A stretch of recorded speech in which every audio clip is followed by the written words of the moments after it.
Hey everybody, Dr. Nelson here. This is the second video on something called difference of squares.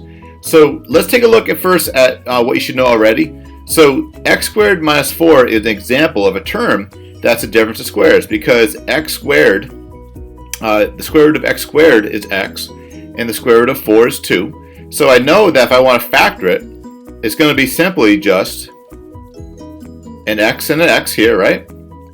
And then a 2 and a 2 here. And one is going to be the sum of the terms, and one is going to be the difference. So what we're going to look at today are ones that are a little more advanced. Take a look at this one down here. We have 3x squared, take away 12. If you look at it, if I said, is that a difference of squares? You would probably say no, okay? But there's a new step you need to add, all right? And it's right here. I want you to put a big star next to this, okay? You must factor out a greatest common monomial, then factor the remaining difference of squares. So what you have to do is you have to look at the 3x squared minus 12 and say, is there a greatest common factor of 3x squared minus 12? And the answer is yes, it's a 3. So what I'm going to do is I'm going to first factor out a 3. And when I do that, I'm going to now have 3 times x squared. And then when I factor out a 3 from 12, it's going to be a 4. Now look at this. This right here is a difference of squares. So now I can factor that. So this is now going to be a x plus 2 and an x minus 2. But then bring down the 3, and that's what we want. Okay? So this is adding a new step. Some of the problems we have to do is you have to first factor out a common monomial. In this case, it's 3, right? And then see what's left over. And sometimes it might be a difference of squares, and then you have to factor the difference of squares. So here we have x cubed, take away 16x. So let's see, is there a common factor? It's going to be x, right? So it's going to be x times x squared minus 16. And then x squared minus 16, that's the difference of squares. So that's going to be, let's see, an x and an x, and a plus a 4, and a minus a 4, and then bring down that x, and that's what we want. This one here, we have 3x squared y minus 27y. Well, notice the greatest common factor of 3x squared y and 27y is going to be a 3y. So I'm going to factor out a 3y, and when I do that, we're going to have a remaining, looks like an x squared minus 9, and that right there is going to be a difference of squares. So our answer is going to be 3y times x plus 3 times x minus 3. Alright, so this is like a new step. So anytime you're factoring, you want to always ask first, is there a greatest common factor or greatest common monomial that I can first factor out? And then a lot of times when you do that, you might end up with a difference of squares.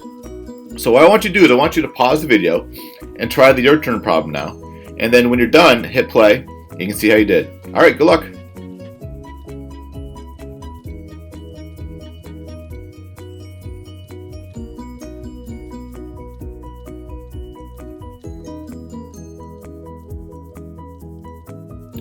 All right, welcome back. Let's see how you did with these problems. Okay, so the first one, we have 5x squared minus 500, okay? And the directions say factor out the greatest common factor and then factor the remaining binomial. So to factor it out, we need to find the greatest common factor. So for 5x squared minus 500, I can definitely take out a factor of a 5. So that's going to be 5 times x squared minus 100.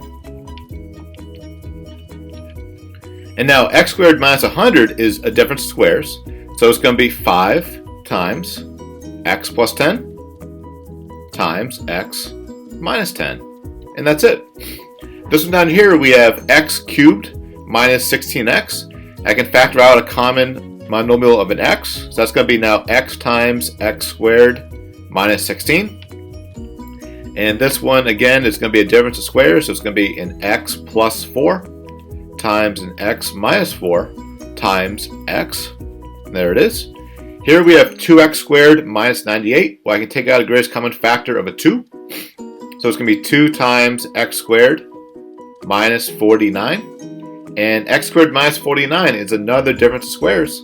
So it's going to be a x and an x, and a plus 7 and a minus 7, and all that is times the 2. And then finally we have x squared y squared minus 25 y squared. So again, I can factor out a common factor of a y squared. And when I do that, I have now an x squared minus 25. And x squared minus 25 is another difference of squares. So it's going to be an x plus 5 times an x minus 5, all times the y squared. And that's what we want. Alright, so the main idea here is anytime you're factoring, if it doesn't look like it's a difference of squares, well, it still could be. But first you have to factor out a common factor, and then look at the remaining factor, and sometimes it might be a difference of squares. Alright, how'd you do?